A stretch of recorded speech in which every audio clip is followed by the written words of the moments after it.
அனைவருக்கும் வணக்கம். பெரியார் அம்பேத்கர் படிப்பு வட்டத்தின் சார்பாக தொடர்ந்து ஓராண்டாக கலைஞர் அவர்களை பற்றிய நூல்கள் அல்லது கலைஞரை பற்றி பிறர் எழுதிய நூல்கள் என்று நாம் தொடர்ந்து பார்த்து கொண்டு வருகின்றோம். அந்த வரிசையில் இன்றைக்கு நம்மிடையே கலைஞர் இன்றும் என்றும் என்ற தலைப்பில் உரையாற்ற இருக்கின்றார் திராவிடர் கழகத்தினுடைய பொதுச் செயலாளர் ஐயா துரை சந்திரசேகரன் அவர்கள். ஐயா அவர்களை பற்றி சொல்ல வேண்டும் என்றால் சிறந்த பேச்சாளர், எழுத்தாளர், இங்கே அமெரிக்காவில் தற்போது இருக்கின்றார். பல்வேறு மாநிலங்களுக்கு சுற்றுப்பயணம் செய்து தந்தை பெரியாரின் கருத்துக்களை பரப்பிக் கொண்டு வருகின்றார். ஐயா அவர்கள் இன்றைக்கு நம்முடைய நிகழ்ச்சியில் பேசுவதில் நமக்கு மிகுந்த மகிழ்ச்சி. அவர்களை அன்போடு வரவேற்கிறோம். வணக்கம் ஐயா. இந்திய துணைக்கண்டத்தின் அரசியல் மாற்றத்திற்காக பரபரப்பான சூழ்நிலையில் தமிழ்நாடும் இந்திய துணைக்கண்டம் முழுவதும் ஒவ்வொரு மாநில மக்களும் அரசியலாளர்களும் குறிப்பாக மக்கள் நலத்திலே அக்கறை உள்ள ஒவ்வொருவரும் ஆர்வத்தோடு இருக்கக்கூடிய சூழல். இன்னும் சற்று நேரம் தொடங்கி ஒன்றியத்தில் ஆட்சி மாற்றம் ஏற்படுவதற்கான ஒரு சூழலை எதிர்நோக்கி இருக்கக்கூடிய தமிழ்நாட்டு வாக்காளர்கள்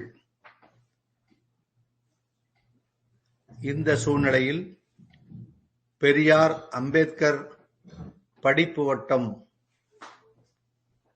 அமெரிக்கா அமைப்பு குழுவினர்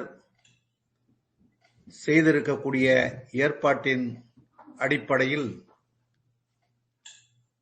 உங்களோடு முத்தமிழறிஞர் தலைவர் கலைஞர் அவர்களின் 100ஆண்டு நிறைவை ஒட்டிய ஒரு இணையவழி தொடர்பு என்ற அடிப்படையில் என்னுடைய பட்டறிவு கருத்துக்களை பகிர்ந்து கொள்வதில் மகிழ்ச்சி அடைகிறேன். இதற்கு எல்லா வகையிலும் உதவி இருக்கக்கூடிய, வாய்ப்பினை வழங்கி இருக்கக்கூடிய எங்கள் அன்பு தோழர் கனிமொழி அவர்களுக்கும் பெரியார் அம்பேத்கர் படிப்பு வட்டத்தினுடைய குழுவினருக்கும் நன்றியை உரித்தாக்குகிறேன். முத்தமிழறிஞர் தலைவர் கலைஞர் 100ஆண்டு நிறைவு பெற்று 101வது பிறந்த நாளை இன்று தமிழ்நாடு, ஏன் உலகம் முழுவதும் வாழக்கூடிய நன்றி உணர்ச்சி உள்ள தமிழர்கள் கொண்டாடி கொண்டிருக்கிறார். அந்த தலைவர் அரசியலிலே வேட்பாளராக போட்டியிட்ட எந்த தேர்தலிலும் தோல்வி காணாத தலைவர். ஒரு கின்னஸ் ரெக்கார்ட், கின்னஸ் சாதனை என்று சொல்லக்கூடிய அளவிலே கலைஞருடைய ஆளுமை, பன்முக திறமை பளிச்சிடுவதை நாம் பார்க்கிறோம். முத்தமிழறிஞர் தலைவர் கலைஞர் பகுத்தறிவு பகலவன், 20ஆம் நூற்றாண்டின் இணையற்ற சிந்தனையாளர் தந்தை பெரியார் அவர்களின் கொள்கை வழித்தோன்றலாக, பேரறிஞர் பெருந்தகை அண்ணா அவர்களின் அன்பு தம்பியாக, கோடானு கோடி தம்பிமார்களை உலகம் முழுவதும் பெற்றிருக்கக்கூடிய திராவிடர் இயக்கத்தினுடைய அரசியல் தலைவராக, எழுத்தாளராக, பேச்சாளராக, ஆட்சி தலைவராக, அனுபவம் நிறைந்தவராக, திரைத்துறை பங்களிப்பு செய்தவராக, எந்த வகையிலும் அவரோடு இணைத்து பேச முடியாத அளவிற்கு அரசியல் உலகத்தில் ஒரு கொள்கை வழிபட்ட ஒரு தலைவராக, வீரியமிக்கவராக அவர் தன்னுடைய வாழ்க்கையில் வாழ்ந்து காட்டியிருக்கிறார். இன்றும் என்றும் என்று தலைப்பு கொடுத்திருந்தாலும் சரி, அன்றும் இன்றும் என்றும் என்று தலைப்பு கொடுத்திருந்தாலும் சரி, என்றும் என்ற ஒரு சொல் முக்காலத்தையும் உணர்த்தக்கூடிய ஒரு சொல்லாக கருதி என்றும் வாழும் தலைவர் கலைஞராக நான் பார்க்கிறேன். அவருடைய ஆளுமை என்பது வண்டல் மண் வழிபட்ட தஞ்சை மாவட்டத்தில் ஒரு எளிய குடும்பத்தில் பிறந்த ஒருவர் பெரியாருடைய பேச்சை கேட்டு, அஞ்சானெஞ்சன் பட்டுக்கோட்டை அழகினுடைய பேச்சை கேட்டு திராவிடர் இயக்கத்தினுடைய சார்பாளராக மாறியவர். சிறுவர் சீர்திருத்த சங்கம் என்றும் தமிழ் மாணவர் மன்றம் என்றும் அவரே அமைப்புகளை தொடங்கி ஒருவர் சிறு பிள்ளையாக இருந்த பொழுதே ஒரு தலைவராக பரிணமிக்கக்கூடிய அந்த ஆளுமையை பெற்றவர். அந்த இளம் வயதிலேயே மாணவர் நேசன் என்ற பத்திரிகையை நடத்தியவர். நாட்டில் ஒரு பத்திரிகையை கையெழுத்து பிரதியாக ஒரு இதழ் 2 இதழ் என்று பலர் நடத்தியிருப்பார்கள். ஆனால் கலைஞர் அவர்களோ 50 இதழ்களை கையாலேயே எழுதி அந்த மாணவர் நேசனை கொண்டு வந்தவர். திரும்ப முரசொலியாக அதை உயர்த்தி காட்டியவர். முரசொலி 4 ஏடாக இன்று வரை வீரநடை போடக்கூடிய, தமிழ் மக்களுக்கு சீரிய வழிகாட்டக்கூடிய ஒரு சிறந்த பத்திரிகையாக தொடர்ந்து நடத்தி கொண்டிருப்பவர். அப்படிப்பட்ட கலைஞர் அவர்கள் தந்தை பெரியாரால் அடையாளம் காணப்பட்டு புதுச்சேரியிலே நடைபெற்ற திராவிடர் கழக மாநாட்டில் முதல் நாள் இரவு சாந்தா அல்லது பழனியப்பன் என்ற நாடகத்தை அவர் நடத்தி, அந்த நாடகத்திலே பேசப்பட்ட புரட்சி கருத்துக்கள், சாந்தா விதவையாக்கப்பட்ட கோலம், அத பழனியப்பன் அவர்கள் அந்த நாடக பாத்திரம் மறைவுற்ற காட்சி, பெரியாரின் கொள்கையை வெளிப்படுத்தக்கூடிய, மக்கள் மயப்படுத்தக்கூடிய நாடகமாக அந்த நாடகம் அமைந்த நிலையிலே அன்றைக்கு இருந்த தேசியவாதிகளும் பழமையாளர்களும் வைதிக மனப்பான்மை கொண்டவர்களும் இந்த நாடகத்தை எழுதியவனை சும்மா விடக்கூடாது என்று அவர் மீது வக்கர உணர்ச்சி கொள்ளும் அளவிற்கு, கோபப்படும் அளவிற்கு, ஆவேசப்படும் அளவிற்கு அன்றைக்கு அவருடைய எழுத்துக்கள். திராவிடர் கழக மாநாடு கலவரத்திலே முடியும் தருவாயில் தலைவர்களை பாதுகாத்து காப்பாற்றி அனுப்பி வைத்தால் போதும் என்ற நிலை. நாடகத்தை, மாநாட்டை நடத்திய புரட்சி கவிஞர் பாரதிதாசன் மீது எவ்வளவு கோபம் அந்த பழமையாளர்களுக்கும் வைதிக மனப்பான்மை கொண்டவர்களுக்கும் இருந்ததோ, அப்படித்தான் நாடகத்தை நடத்திய இளைஞரான மு. கருணாநிதி அவர்கள் மீதும் கோபம் கொந்தளித்தது. எதிர்பாராத ஒரு நெருக்கடியான சூழலில் புரட்சி கவிஞரும் சிக்கிக் கொண்டார், கலைஞரும் சிக்கிக் கொண்டார். கலைஞரை அடித்து துவைத்து சாக்கடை ஓரத்திலே செத்து போய்விட்டார் என்று போட்டுவிட்டார்கள்.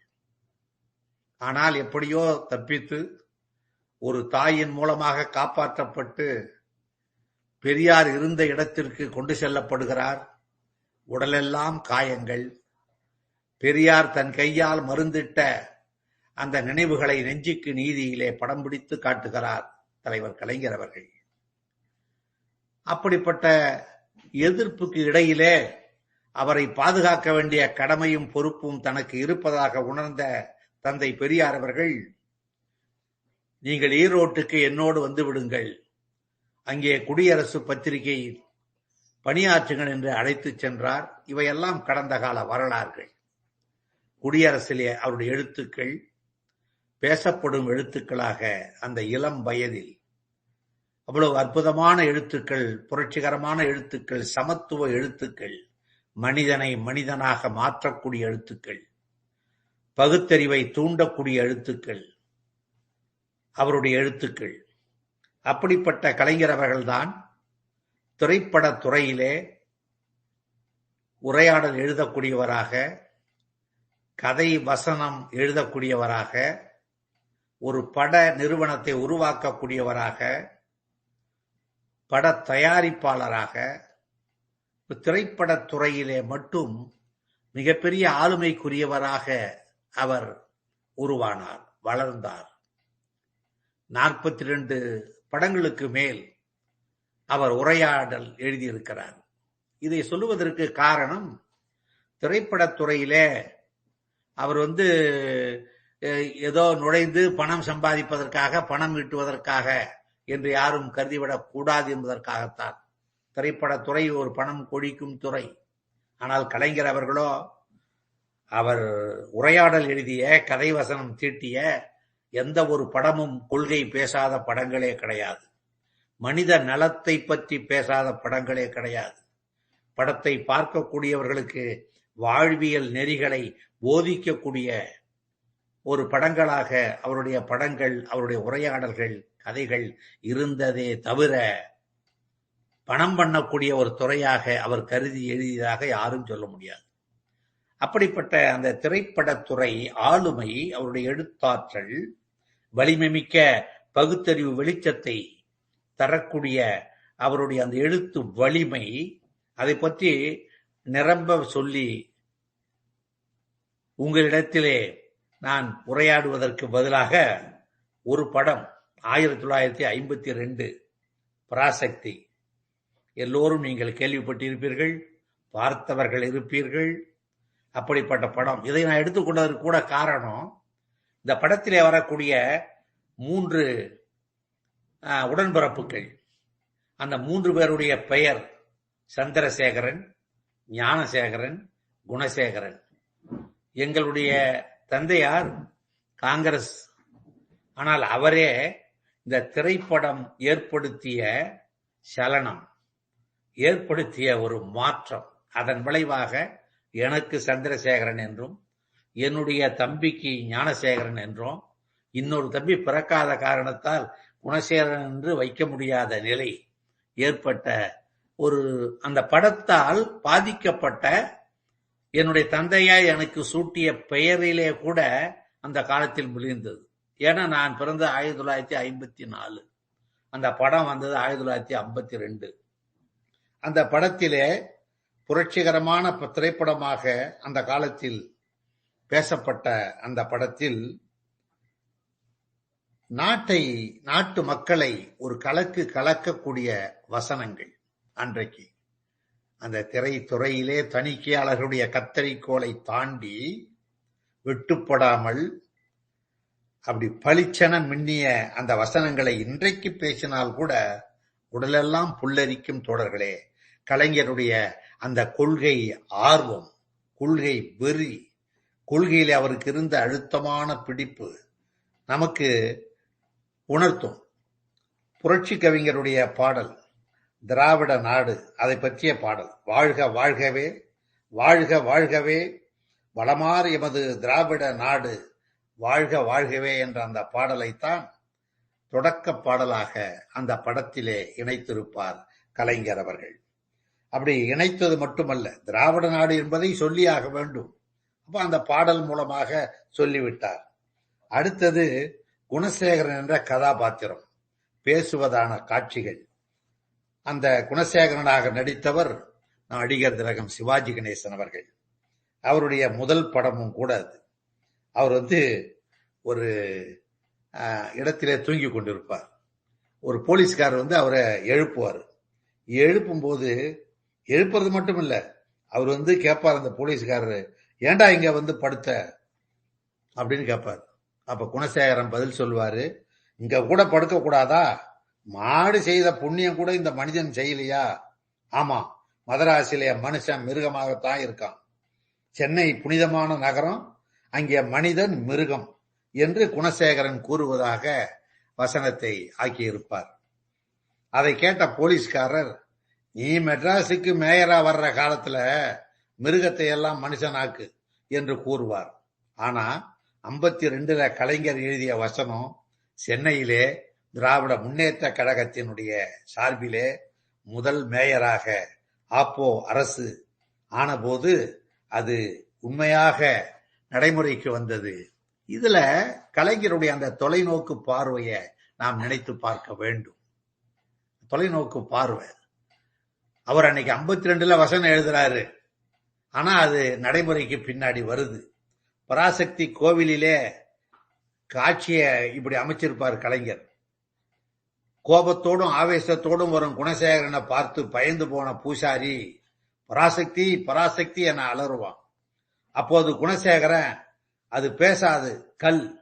பேசுவதாக இருந்தால் என் தங்கையின் கற்பை நீ சூறையாட துணிந்த போது, அட பூசாரி, அறிவு கெட்ட அற்பனே, நில் என்று தடுத்திருக்க வேண்டும்.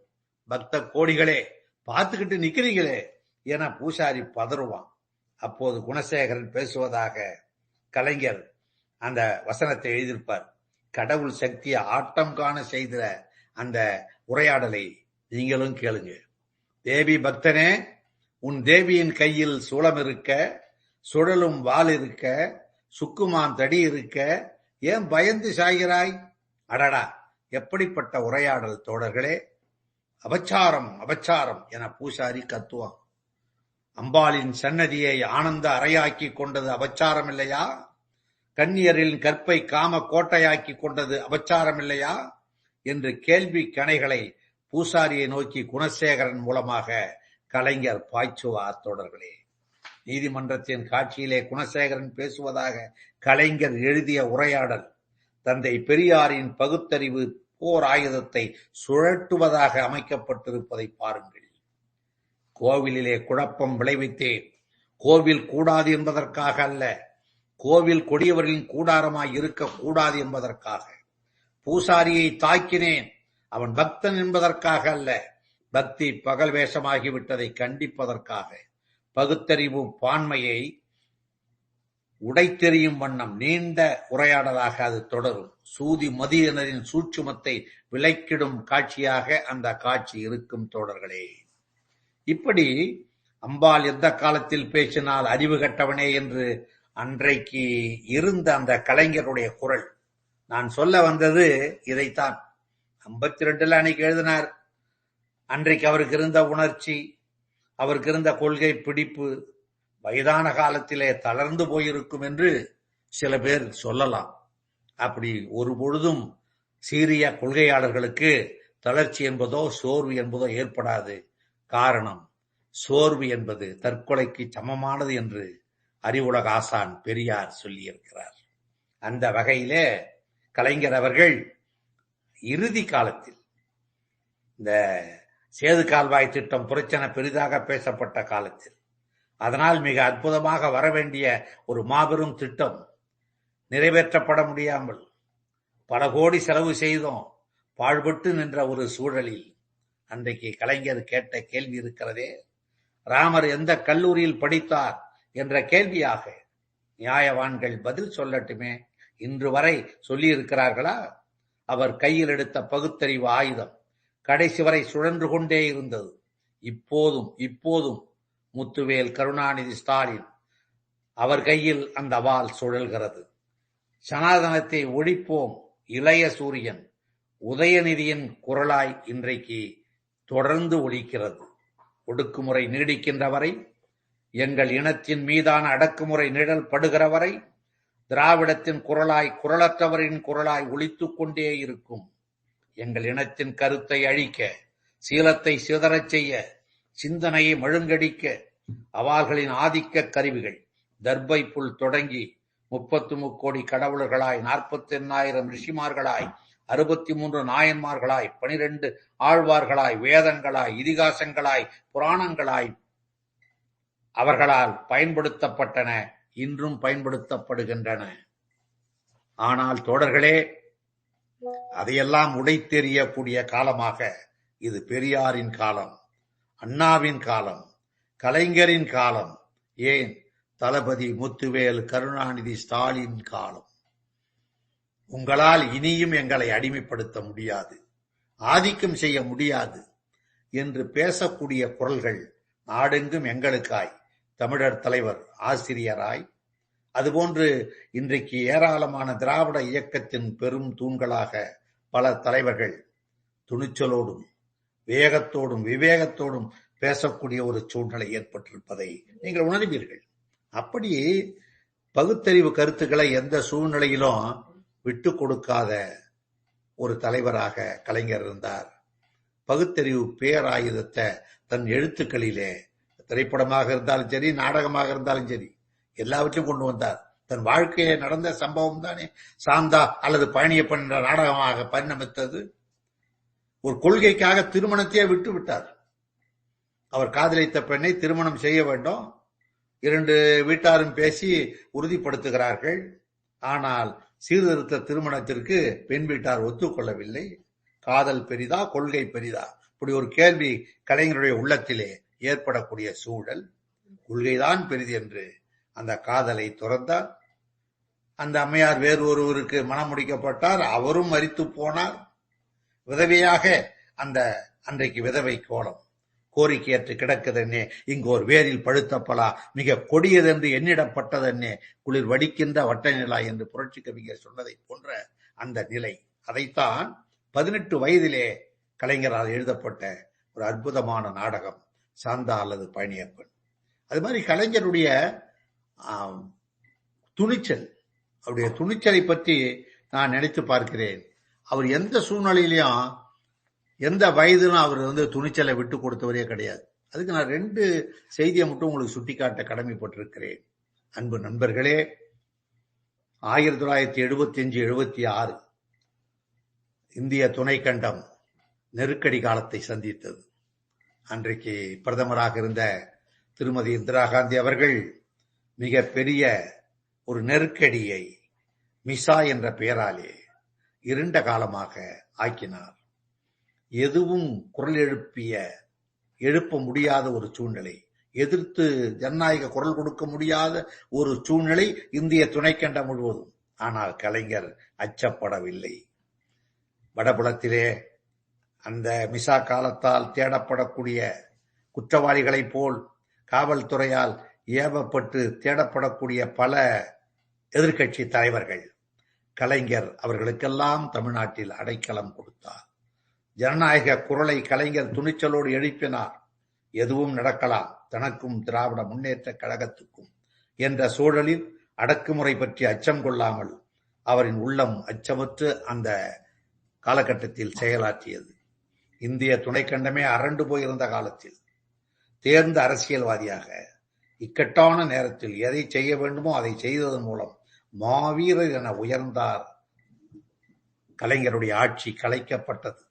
முரசொலியை போர் ஆயுதமாக மாற்றினார் கலைஞர். ஒரு நெருக்கடியான காலகட்டத்தில் ஒரு பத்திரிகையாளன் எப்படி செயல்படுவானோ வீரியத்தோடு அப்படி செயல்பட்டார். முரசொலியிலே யாரெல்லாம் மிசாவால் கைது செய்யப்பட்டு வெஞ்சரையிலே வாடுகிறார்கள், யாரெல்லாம் கைது செய்யப்பட்டிருக்கிறார்கள், இப்படியெல்லாம் செய்தி போடக்கூடாது. திமுகவை சேர்ந்தவர்கள், கலைஞருடைய உற்ற தம்பிமார்கள், இவர்களை கைது செய்யப்பட்ட அந்த உண்மையை வெளியிடக்கூடாது என்று பத்திரிகைகள் மிரட்டப்பட்டன. அப்ப கலைஞர் சாதுரியமாக என்ன செய்தார் என்றால், முரசொலியிலே அண்ணாவினுடைய நினைவு, அண்ணாவினுடைய அந்த நினைவு நாளுக்கு மலர் வளையம் வைக்க வர இயலாதவர்கள் என்று செய்தி ஆக்கினார். அப்படி செய்தியை ஆக்கினா எப்படி இருக்கும்? விசாவிலே கைது செய்யப்பட்டு சிறையில் அடைக்கப்பட்ட திமுகவினர் யார் யார் என்பதை முரசொலியிலே வெளியிடக்கூடாதுன்னு அவங்க சொன்னா தணிக்கைத்துறை. ஆனா இவர் என்ன செஞ்சாரு?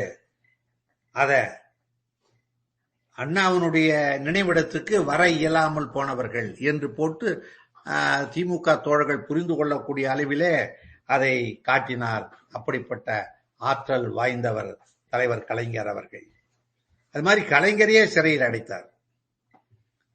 அப்படி சிறையில் அடி ஒரு முதலமைச்சராக இருந்த ஒருவரை நள்ளிரவிலே கைது செய்து அவமானப்படுத்தணும், கேவலப்படுத்தணும்னு சொல்லி கட்டிய கைலியோட மாற்று துணி கூட கட்டிக்கொள்ள அனுமதிக்காம அவரை கொண்டு வந்தார்கள்.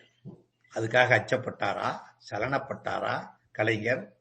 மாங்குயில் கூவிடும் பூஞ்சோலை எமை மாட்ட நினைக்கும் சிறைச்சாலை என்று மகிழ்ந்து வரவேற்ற மனப்போக்கு துன்பத்தை எதிர்கொண்ட துணிச்சல் மிக்க செயல் கலைஞருடைய செயலாக அமைந்தது என்பதை நான் தோழர்களுக்கு சுட்டிக்காட்ட கடமைப்பட்டிருக்கிறேன். அரசியல் வாழ்விலே ஒருபோதும் தேவையற்ற அச்சம் கொள்ளாத மனநிலை வாய்த்தவர் கலைஞர் அவர்கள். அதுபோல் தந்தை பெரியார் மறைந்த சூழலிலே தந்தை பெரியாருக்கு அரசு மரியாதை கொடுக்கணும் அவருடைய உடலுக்கு அப்படின்னு கலைஞர் நினைக்கிறார். அதிகாரிகளை அழைத்து ஆலோசிக்கிறார். அதிகாரிகள் சொல்றாங்க அதுக்கு வாய்ப்பு இல்லைன்றான். ஏன்னு கேட்கிறார். கேட்கும் பொழுது அவர் இன்னும் அரசு நிர்வாக பொறுப்புகளிலே இருந்தவர் இல்லை, அவர் கொடுக்க முடியாது. கலைஞர் திருப்பி கேட்கிறாரு, காந்தியாருக்கு கொடுத்துருக்காங்களே, அவர் எந்த பொறுப்புல இருந்தாரு? அவரு தேசப்பிதான். கலைஞர் சொன்னாரு, அவரு தேசப்பிதா இந்தியாவுக்குன்னா பெரியார் தமிழ்நாட்டுக்கு தந்தை. அந்த அடிப்படையில காந்தியாருக்கு எந்த அடிப்படையில கொடுத்தாங்களோ அதே அடிப்படையில பெரியாருக்கு கொடு, ஆட்சியே போகலாம் என்று அச்சுறுத்தினார்கள் அதிகாரிகள். கலைஞர் சொன்னார், என் ஆட்சி போனாலும் பரவாயில்லை, என்னை ஆளாக்கிய தந்தை பெரியாருக்கு அரசு மரியாதை கொடுக்கணும் அப்படின்னு சொன்னார். அப்ப பெரியார் மீது இந்த இடத்துல ரெண்டு விஷயம், ஒன்னு அவருடைய துணிச்சல், இன்னொன்று அவருடைய நன்றி பெருக்கு. இப்படிப்பட்ட ஒரு நன்றி உணர்ச்சி வாய்க்கப்பட்ட ஒரு தலைவர், துணிச்சல் மிக்க ஒரு தலைவர் கலைஞர் அவர்கள். அது மாதிரி பெண்களுடைய முன்னேற்றம், ஒரு கலைஞருடைய அந்த ஆளுமை, நிர்வாகம், அவர் முதலமைச்சராக அமைச்சராக இருந்த காலகட்டத்தில் எல்லாம் பெரியார் ஒரு ஆண் பிள்ளையும் பெண் பிள்ளையும் ஒருத்தர் இருந்தா அந்த ஆணை காட்டிலும் பெண்ணை தான் முதலில் படிக்க வைக்க வேண்டும் என்று சொன்னவர். பெண்ணுரிமை பேணியவர்.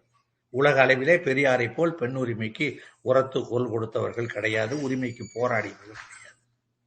இப்ப கலைஞர் அந்த வழியில அவருடைய ஆட்சி வாய்ப்பு அவருக்கு கிடைச்சப்ப அவர் என்னெல்லாம் செய்யறாருன்னு சொன்னா, அது வரைக்கும் இந்திய துணை கண்டத்துல எந்த மாநிலத்திலும் பெண்களுக்கு சொத்து உரிமை கிடையாது. அந்த பெண்களுக்கான சொத்துரிமையை கொடுத்த முதல் மாநிலம் தமிழ்நாடு தான். கொடுத்த முதலமைச்சர் கலைஞர் அவர்கள் தான். அது மட்டும் இல்ல, சாதியை கடந்து திருமணம் செய்து கொள்ளக்கூடிய அவர்கள் குடும்பத்தால கைவிடப்படுறாங்க, உறவினர்களால அச்சுறுத்தப்படுறாங்க. அப்ப அவங்கள அணைக்க ஆண்களை காட்டிலும் பெண்களுக்கு ரொம்பவும் ஒரு இறுக்கமான சூழ்நிலை, கஷ்டமான நிலைமை. அப்ப அது மாதிரி சூழ்நிலையில குடும்பங்களை தாண்டி சாதியை கடக்க வாய்ப்பு இல்லாமல் போய்விடும். அப்படிப்பட்டவர்களின் பாதுகாவலர்களாக அரசையே மாற்றியவர் கலைஞர் என்பது எத்தனை பேருக்கு தெரியும்? இது ஒரு நுட்பமான செயல்பாடு. சாதி மறுப்பு திருமணம் புரிபவர்களுக்கு அரசு வேலை வாய்ப்பிலே முன்னுரிமை அளித்து அவர்கள் பாதுகாப்பாக வாழ்வதற்கு அரசு ஆதரவு அமைப்பாக ஆக்கியவர் கலைஞர். அதுபோலவே கைம்பெண்களின் மறுமணத்தை ஊக்குவிக்கும் விதமாக அதற்கு அரசு உதவிகளை வழங்கியவர் கலைஞர். கணவனை இழந்த பெண்கள் படும் அவலம், சுமக்கும் இழிவு, சாதி கலப்பை தடுப்பது என்கிற சமூக செயல்பாட்டுக்கு எதிர்நீச்சல் போட்டு மகளிரின் அக புற வாழ்க்கையை தனது உயிர் உள்ளவரை வாழ வகை செய்தவர் கலைஞர்.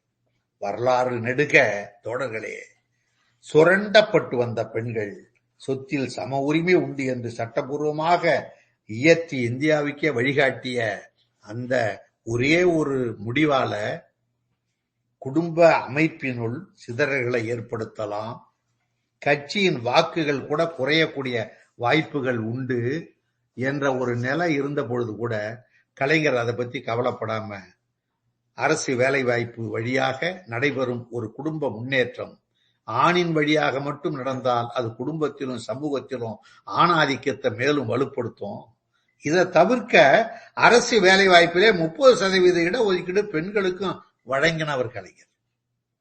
பெண்களின் பணம் ஈட்டும் போது அவர்களின் மன பலம் பெருகும், குடும்பங்களில் எடுக்கப்படும் முக்கிய முடிவுகளிலே கணவன்மார்களிடமிருந்து அவருடைய அதிகாரத்தை பேரமிட்டு தங்கள் ஆளுகைக்கு சிறிது சிறிதாக சமப்படுத்தக்கூடிய ஒரு சூழல் ஏற்படும்.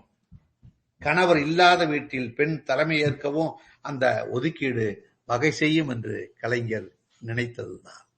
இது மாதிரி நிரம்ப சொல்லிக்கிட்டு போகலாம். அது மாதிரி கல்வித்துறையில மிகப்பெரிய புரட்சியை கலைஞர் செய்திருக்கிறார். ஒரு பொற்கால ஆட்சியை கலைஞர் கொடுத்தவர். அவருடைய அந்த புரட்சின்னு பாத்தீங்கன்னா, பள்ளி கல்வியில சமச்சீர் கல்வி முறையை அவர் கொண்டு வந்தது.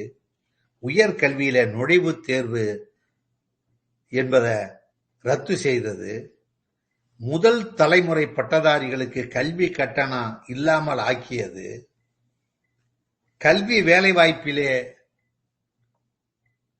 ஒடுக்கப்பட்ட மக்களிலே ஒடுக்கப்பட்டவர்களுக்கு இடஒதுக்கீட்டை வழங்கியது.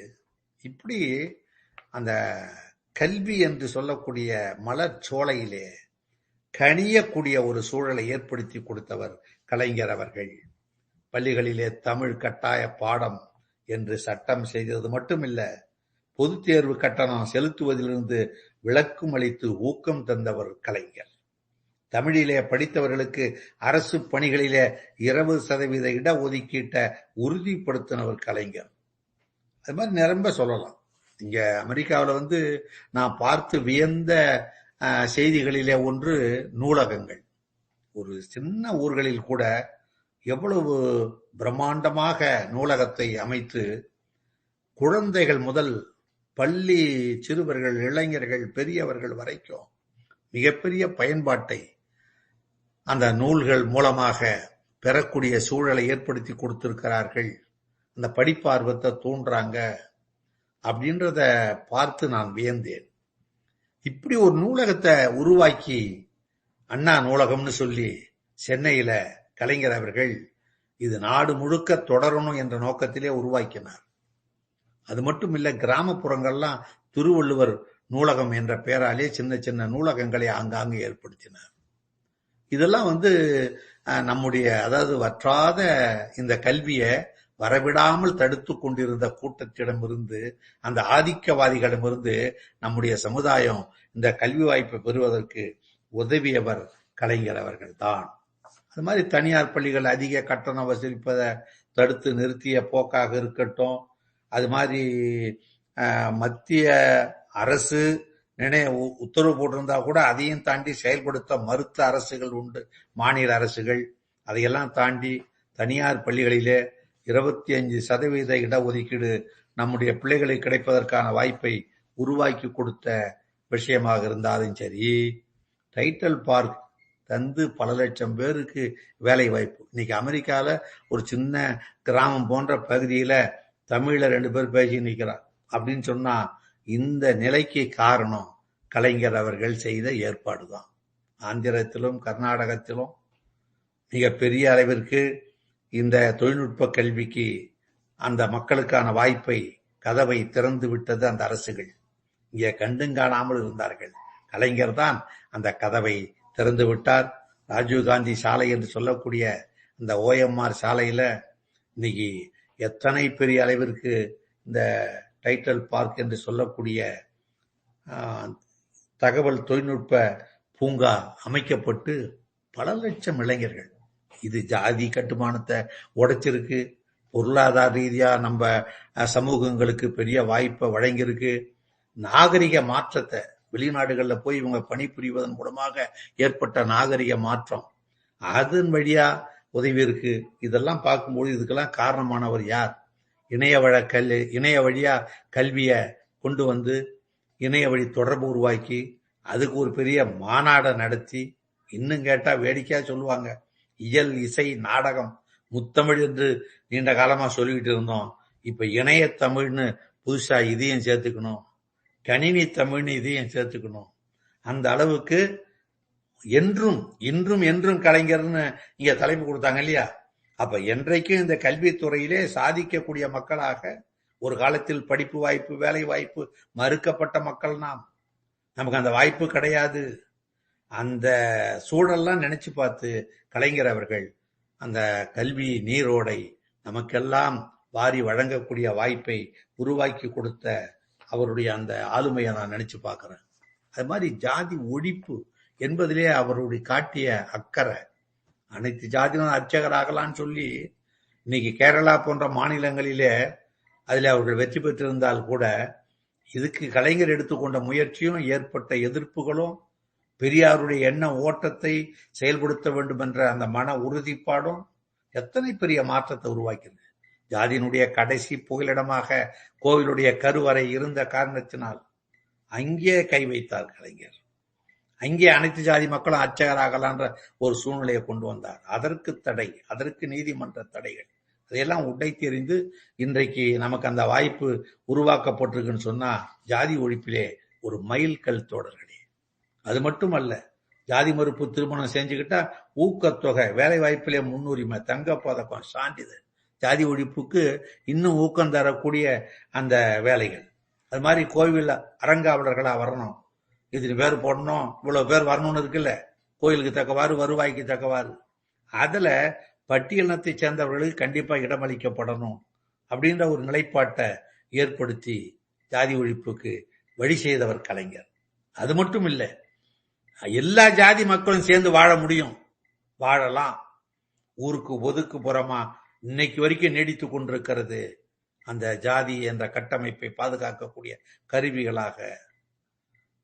அப்படிப்பட்ட ஒரு சூழல் ஒழிக்கப்படணும் அப்படின்ற நிலையில ஒரே இடத்துல ஆயிரக்கணக்கான மக்கள் சமத்துவபுரம் என்று கலைஞரால் உருவாக்கப்பட்ட பகுதிக்குள்ள அனைத்து விதமான மக்களும் சேர்ந்து வாழக்கூடிய, இணக்கமாக வாழக்கூடிய ஒரு சூழ்நிலையை உருவாக்கி இந்த ஜாதி ஒழிப்பு அங்கீகாரத்திற்கு காரணமாக இருந்தவர் யார்?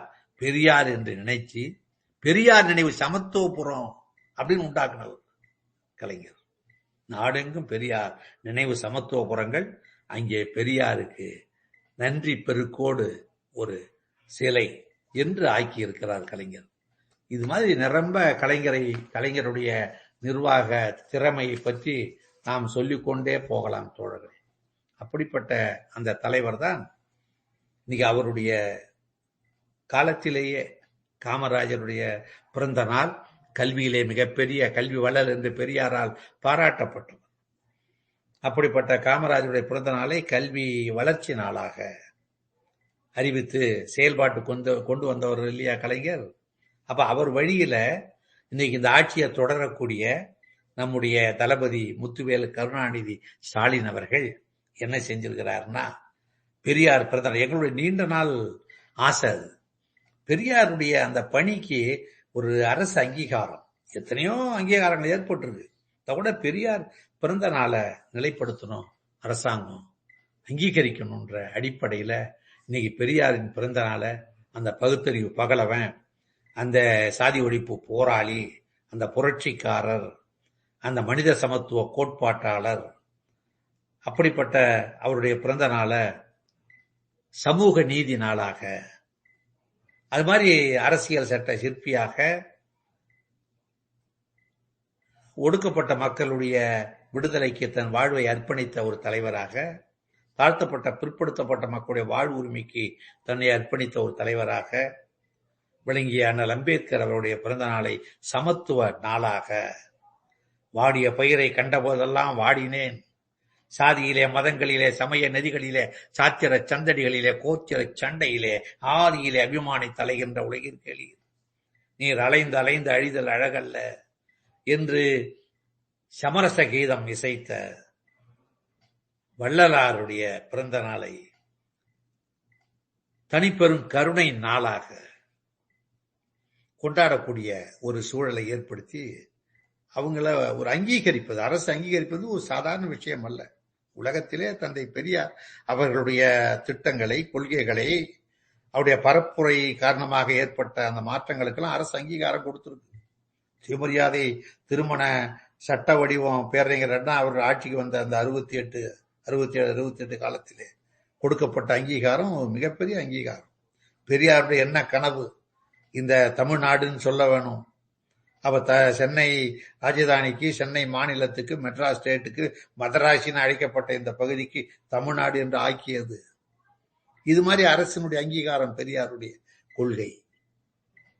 அது மாதிரி இன்னைக்கு நாட்டிலே மிக உன்னதமாக மனித சமத்துவத்திற்காக சமதர்மத்திற்காக தொடர்ந்து போராடி கொண்டிருக்கக்கூடிய பல தலைவர்களை மதிக்கணும். ஒரு அரசு மதிக்குது அப்படின்னு சொல்லி பொது உடைமை போராளிகள் சங்கரையா போன்றவருக்கு, நல்லக்கண்ணு போன்றவர்களுக்கு, பெரியார் கொள்கையை உலகமயப்படுத்திக் கொண்டிருக்கக்கூடிய திராவிடர் கழகத்தின் தலைவர் ஆசிரியர் ஐயா வீரமணி அவர்களுக்கு தகைசால் தமிழர் விருது என்று ஒரு பெரிய கௌரவத்தை மதிப்பை வழங்கி இந்த ஆட்சி உண்மையிலே திராவிட மாடல் ஆட்சி தான், திராவிட மக்களுடைய மான மீட்பு ஆட்சி தான், தமிழ் மக்களுடைய உரிமை மீட்பு ஆட்சி தான், ஒரு சமத்துவ ஆட்சி தான் அப்படின்னு சொல்லக்கூடிய வகையில அந்த சிறப்பை செய்து பெருமை பெற்றிருக்கிறது இன்றைக்கு நம்முடைய தளபதியினுடைய ஆட்சி. இந்த ஆட்சியினுடைய மாட்சி, இந்த ஆட்சியிலே அங்கம் வகிக்கக்கூடிய நம்முடைய பெருமைக்குரிய உதயநிதி ஸ்டாலின் சொல்லணும். அவரை பற்றி ஒரு இளைஞர் வாய்ப்பளிக்கப்பட்டு அரசியலே இணைக்கப்பட்டிருக்கிறார். திராவிட முன்னேற்ற கழகத்திலே இளைஞரணி பொறுப்பிலே செயலாற்றுகிறார். எனக்கு அவர் மீது ஒரு பெரிய மரியாதை ஏற்படுவதற்கு காரணம், கலைஞர் தொடங்கிய, தாத்தா தொடங்கிய போர், அப்பா தொடர்ந்து கொண்டிருக்கக்கூடிய போர், அந்த போர்ல ஒரு சளைக்காத வீரனாக இவரும் தன்னை அர்ப்பணித்துக் கொள்கிறார். சனாதனம் ஒழிக, சனாதனத்தை ஒழிப்போம், வர்ணாசிரம தர்மத்தை எதிர்த்து வர்ணாசிரம தர்ம மாநாடு என்று சிதம்பரத்தில் 1944 நடத்த துணிந்த பொழுது அதை எதிர்த்து கண்டித்து நம்முடைய தலைவர் கலைஞர் அவர்கள் அன்றைக்கு எழுதிய பாடல், அப்படி இன்னைக்கு படிச்சா கூட நமக்கு புல்லரிக்குது. வயசு 20 அன்னைக்கு கலைஞருக்கு. அவர் எழுதின அந்த கட்டுரையில சொல்றாரு, இழித்த வாயர்களை உண்டு பண்ணினால்தான் கழித்திருக்கிற வழி ஏற்படும் எனக் கண்டு மடிந்து போன வர்ணாசிரம பிணத்தை மயக்கம் என்று கூறி தண்ணீர் தெளித்து கண்ணீர் பெருக்குகிறார்கள் என்று அந்த கட்டுரையில் எழுதுறார். எழுத்து முடிக்கும் தருவாயிலே ஒரு பாடல் கவிதை, பரணி பல பாடி பாங்குடன் வாழ்ந்த பைந்தமிழ் நாட்டில் சொரணை சிறிதுமிலா சுயநலத்து சோதரர்கள் சிலர் கூடி வருணத்தை நிலைநாட்ட வகையின்றி கரணங்கள் போட்டாலும் மரணத்தின் உச்சியிலே மானம் காக்க மரத்தமிழா போராடு வர்ணாசிரமம் வீழ்க என்று சனாதனத்தை பாதுகாக்கக்கூடிய வர்ணாசிரமம் வீழ வேண்டும் என்று அன்றைக்கு கலைஞர் கொடுத்த குரல், தொடுத்த போர், இன்றைக்கு உதயநிதி ஸ்டாலின் காலத்தில் ஆசிரியர் தமிழர் தலைவர் வீரமணி அவர்களுடைய பாதுகாப்பில் இயங்கக்கூடிய திராவிட முன்னேற்ற கழகத்தின் திராவிட மாடல் ஆட்சியில் அங்கம் வகிக்கக்கூடிய ஒரு அமைச்சர் அந்த சனாதனத்தை ஒழிப்பேன், சனாதனம் ஒழிக மிரட்டி பார்க்கிறார்கள். அதை பற்றி அவர் கவலைப்படவே இல்லை. அந்த சொல்லை வாபஸ் வாங்கவே இல்லை. வாபஸ் வாங்கணும், அதை பற்றி அவர் கவலை எடுத்துக்கலையே. இதுதான் ஒரு கொள்கை சம்பந்தப்பட்ட கொள்கை வழித்தடத்திலே பயணிக்கக்கூடிய ஒரு இயக்கம், திராவிடர் இயக்கம் என்பதற்கு அடையாளம் திராவிடர் கழகம், திராவிட முன்னேற்ற கழகம், இரட்டைக்குழல் துப்பாக்கி என்று பேசப்பட்ட அந்த கால பேரறிஞர் அண்ணாவால் எடுத்து சொல்லப்பட்ட கருத்து எவ்வளவு சரியானது என்பதை நிலைநாட்டக்கூடிய விதத்தில் இன்றைக்கு கலைஞருடைய 100 நிறைவு. கலைஞரை பற்றி ரொம்ப எவ்வளவோ சொல்லலாம். அவருடைய ஆட்சியிலே அவர் செய்த சாதனைகள் எந்த ஒருத்தரும் அப்படி நினைச்சு பார்க்கவே இல்லை. தன்னுடைய பிறந்த நாள் என்று வந்த பொழுது பிறந்த நாளை கொண்டாடுவதிலே, அதை மகிழ்ச்சி காணுவதிலே அவருக்கு பெரிய எண்ணம் இல்லை. அதை கண்ணொளி வழங்கும் திட்டமா, பிச்சைக்காரர்கள் மறுவாழ்வு திட்டமா, திருநங்கைகளுக்கு உதவக்கூடிய திட்டமா, கைரிக்ஷா ஒழிப்பு திட்டமா, குடிசை மாற்று வாரியம் என்று காணக்கூடிய ஒரு திட்டமா, இப்படி எல்லாவற்றையும் மக்களுக்காக, மக்கள் நலத்திற்காக என்று ஆக்கிவிட்ட ஒரு பெருந்தகை, ஆண்டகை நம்முடைய கலைஞர் அவர்கள். பாராட்டி போற்றி வந்த பழமைலோகம் ஈரோட்டு பூகம்பத்தால் இடியுதுபா, ஐயாவின் வெண்தாடி அசைந்தால் போதும், கஞ்சாடை தெரிந்தால் போதும், கருப்புடை தரிப்போர் உண்டு, கொடுமையை நறுக்கிய திரும்பும் வாழ்க்கள் என்று அவர் எழுதிய எழுத்துக்கள் கடைசி வரை வால்முனையை காட்டிலும் பேனாமுனை உச்சமானது, உன்னதமானது, சிறப்பானது என்று சொல்வதற்கு எடுத்துக்காட்டாக இருந்தது. இப்படி பல்துறை வித்தகராக, வல்லுனராக, மனித சமத்துவ நல கோட்பாட்டில் அக்கறை உள்ளவராக வாழ்ந்த நம்முடைய தலைவர் கலைஞர் அவர்கள் அன்றும் இன்றும் என்றும் தேவைப்படக்கூடிய கொள்கைக்கு சொந்தக்காரர். அந்த கொள்கைதான் பெரியாரின் கொள்கை, அந்த கொள்கைதான் அண்ணாவின் கொள்கை. இந்த கொள்கை தொடர்ந்து வாழ்கிற வரை நம்முடைய உரிமைகள் பாதுகாக்கப்படும், நம்முடைய நலன்கள் பேணப்படும், நமக்கான ஒரு பாதுகாப்பு, நமக்கான ஒரு நல் வாய்ப்பு, நல வாழ்வு இந்த இயக்கத்திற்குள்ளே இருக்கும். திராவிடர் இயக்க இருப்பதிலே இருப்பது நமது வாழ்வாகும் என்று சொல்லி முத்தமிழறிஞர் கலைஞர் வாழ்க, பேரறிஞர் பெருந்தகை அண்ணா வாழ்க, பகுத்தறிவு பகலவன் தந்தை பெரியார் வாழ்க என்று சொல்லி உரையை நிறைவு செய்கிறேன். நன்றி, வணக்கம். மிக்க நன்றி ஐயா. மிக சிறப்பான ஒரு உரை. பராசக்தியிலே தொடங்கி கலைஞர் அவர்கள் செய்த அத்துணை திட்டங்களையும் குறித்து ஒரு முன்னோட்டமாக ஒரு சிறப்பான உரையை நீங்கள் ஆற்றியிருக்கின்றீர்கள். மிக்க நன்றி. தோழர்கள் வேறு யாருக்காவது கருத்துகள் இருந்தா நீங்க ரெக்வஸ்ட் கொடுக்கலாம், உங்களுடைய கருத்துக்களை இங்கே பகிர்ந்து கொள்ளலாம்.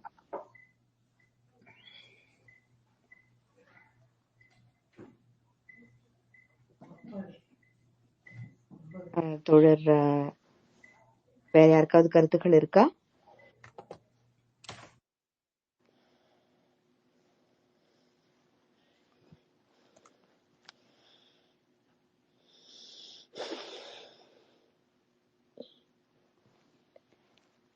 தோழர் ஆசிஃப், நீங்க இணைஞ்சிருக்கீங்க, நீங்க ஏதாவது பேசுறீங்களா?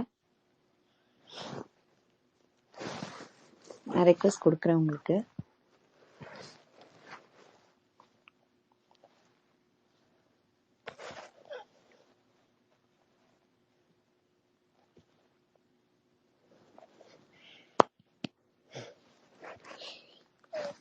உங்களுக்கு ரெக்வஸ்ட் கொடுத்திருக்கேன் தோழர், நீங்க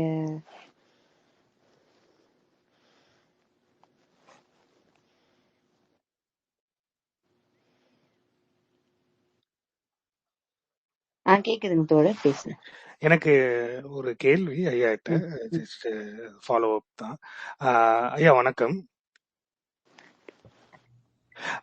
இந்த முதல்ல கலைஞர் முதல்ல 70லயே இந்த அனைத்து சாதியினரும் அர்ச்சகராகணும்னு ஒரு சட்டம் கொண்டு வந்தது. அது கொஞ்சம் சிக்கல்ல இருந்து, அதுக்கப்புறம் அனைத்து சாதியினர் அர்ச்சகர் பள்ளி கொண்டு வந்து இப்ப இந்த அர்ச்சகர் போஸ்டிங் எல்லாம் போட்டுட்டு இருக்காங்க.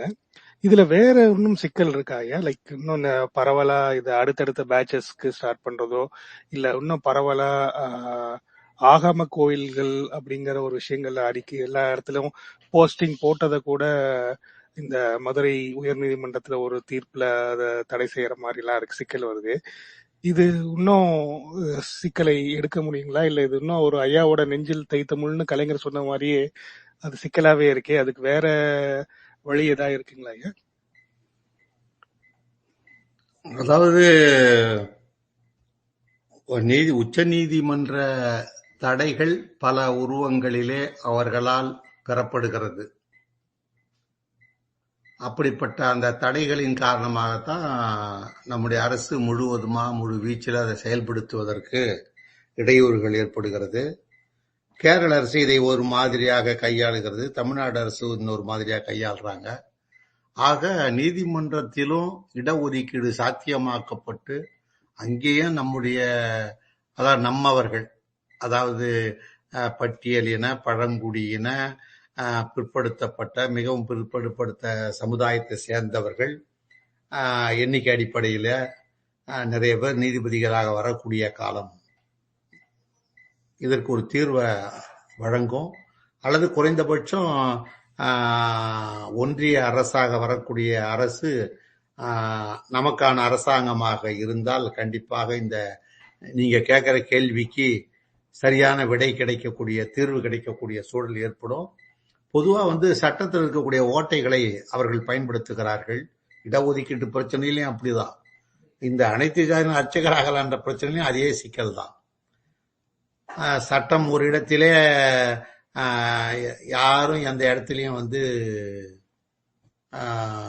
உரிமை தடுக்கப்படக்கூடாதுன்னு இருக்கு. சட்டம் பொதுவானதுன்னு இருக்கு.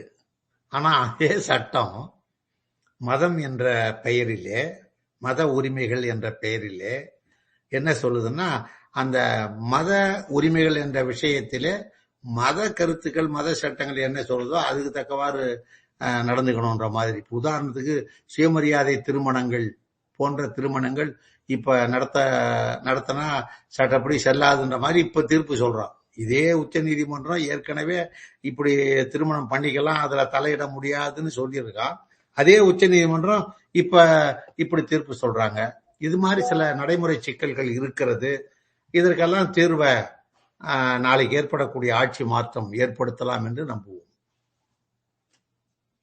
நன்றி. நன்றி நன்றி தோழர். தோழர் ரவிக்குமார். ஐயா வணக்கம். மிகச்சிறப்பான ஒரு பேச்சு. எனக்கு இருக்கிற கேள்வி என்னங்கன்னா, ஐயா சமத்துவபுரம் இன்றைய நிலையில எப்படிங்க ஐயா செயல்படுது? இன்னொரு கொஸ்டின் பெரியார் ஐயா எப்போது சொல்லும் போதெல்லாம் வகுப்பு வாரி பிரதிநிதித்துவங்கிற ஒரு அழகான சொல்ல பயன்படுத்திருக்காங்க. ஆனா இன்றைய காலகட்டங்கள்ல இடஒதுக்கீடுங்கிற சொல்ல தான் அதிகமா பயன்படுத்துறாங்க. ஸோ எது சரியான அணுகுமுறைன்னு இருக்கு? 2 கேள்விதாங்க. இதுல எல்லாமே 3ம் ஒரே சொல்லுதான். சமூக நீதி, இடஒதுக்கீடு, வகுப்பு வாரி பிரதிநிதித்துவம் 3ம் ஒண்ணுதான். நீங்க கேட்கறதுக்கு உள்ளீடு என்னவா இருக்கும்னு நான் நினைக்கிறேன்னா, தலையை எண்ணி சாதி வாரி இடஒதுக்கீடு கொடுங்கன்னு சொல்லலாமே. அப்படி வகுப்பு வாரி உரிமை கேட்கும் போது அது நம்மளுடைய உரிமை மாதிரி தெரியுது. இடஒதுக்கீடுங்கிறது சொல்லாடல் கொஞ்சம் வேற மாதிரி இருக்கிற மாதிரி இருக்குது. அதுக்காக கேட்டேங்க.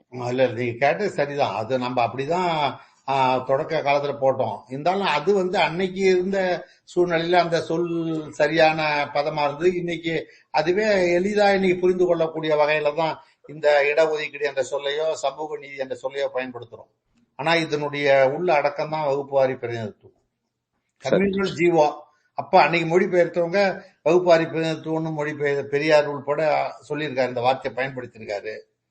இன்னைக்கு அது இன்னும் எளிமையா புரிஞ்சுக்கலாம்னா இடஒதுக்கீடுன்னு சொன்னா புரிஞ்சுக்குவாங்க அப்படின்ற அடிப்படை தான் பயன்படுத்துறது வரை இதுல வேற எதுவும் உள்நோக்கம் எதுவும் கிடையாது. சரிங்க. நன்றி நன்றி தோழர். வேற யாருக்காவது ஏதாவது கருத்துக்கள் இருக்குங்களா? நீங்க பேசுறதுக்கான ரெக்வெஸ்ட் கொடுக்கலாங்க.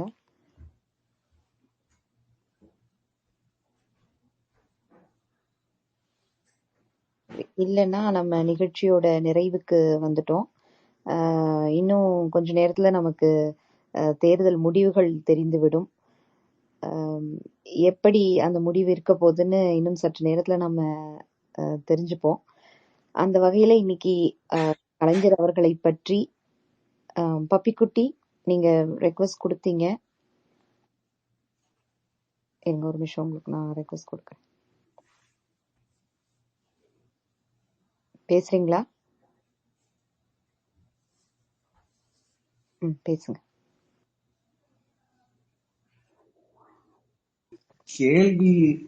ஒரு கேள்வி அதே மாதிரி ஒரு விஷயமும் சொல்லணும் அப்படிங்கிறதான் அறிவு பொன்னி அவங்களிடம் கேள்வி. கலைஞர் நேற்று இன்று நாளை கலைஞருடைய தேவை என்னவாக இப்போ இன்னைக்கு இருந்திருந்தாங்க அப்படின்னா, கலைஞருடைய தேவை மக்களிடம் நம்மளுக்கு கலைஞர்கிட்ட என்ன தேவையாக இருந்திருக்கும், அதுதான் கேள்வி. நேற்று டில் இஸ் டெத் நமக்கு தெரிஞ்சிருச்சு நமக்கு என்ன தேவை இருந்தது அப்படின்னு சொல்லிக்கிட்டு, இப்போ உயிரோட இருந்திருந்தாங்க அப்படின்னா நமக்கு என்ன தேவையாக இருந்திருக்கும் அவரிடம் அப்படிங்கறது என்னுடைய கேள்வி. ஒரு மதவெறி அரசியல் அவங்க கையில ஆட்சி அதிகாரம், ஒன்றிய ஆட்சி இருக்கக்கூடிய ஒரு நிலையில இது மாதிரி கடந்த காலத்துல கலைஞர் அவர்கள் 90களில் அந்த தேர்தல்ல முக்கிய பங்காற்றி தேசிய முற்போக்கு ஐக்கிய முற்போக்கு கூட்டணியை உருவாக்குனதுல மிகப்பெரிய பங்களிப்பை செஞ்சிருக்காரு. இப்ப இந்த சூழ்நிலை கலைஞர் இருந்தா என்ன அவர்கிட்ட நமக்கு எதிர்பார்ப்பு இருக்கோ, என்ன செஞ்சிருப்பாரோ அந்த சூழலை தளபதி மு.க. ஸ்டாலின் அவர்களும் செஞ்சிருக்காரு. செஞ்சு நாளைக்கு நம்ம எதிர்பார்க்கிற மாதிரி நிலைமைகள் மாறிச்சுன்னா கண்டிப்பா தமிழ்நாட்டுக்கு இன்னும் நம்ம எதிர்பாராத அளவிற்கு தமிழ்நாடு வளர்ச்சியை எட்டக்கூடிய சூழல்கள் ஏற்படலாம்.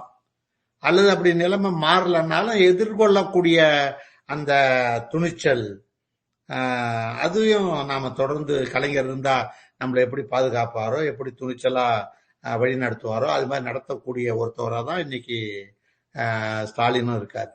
அதனால கலைஞர் கிட்ட நாம என்ன எதிர்பார்க்கிறோமோ, கலைஞர் இருந்தா என்ன இப்ப செய்வாரோ அதை இன்னைக்கு செய்யக்கூடிய ஒரு ஆட்சியாக தான் தமிழ்நாட்டு ஆட்சி இருக்கு. குறிப்பா இதைதான் உங்களுக்கு நான் பதிலா சொல்ல கடமைப்படுறேன். நன்றி நன்றி தோழர்.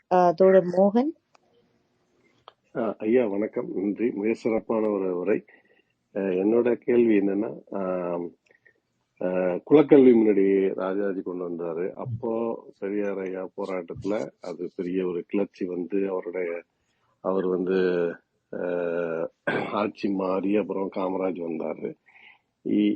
அப்போ வரலன்னா நம்ம தமிழ்நாடு இந்த அளவுக்கு படிச்சிருப்பாங்களான்னு தெரியல. அன்னைக்கு 55% ஜிஆர் நேஷனலா பார்க்கும்போது 26-25% தமிழ்நாடு மட்டும் 55% படிச்சிருக்காங்க. அதாவது 12வது படிச்சுட்டு கல்லூரி போறவங்க.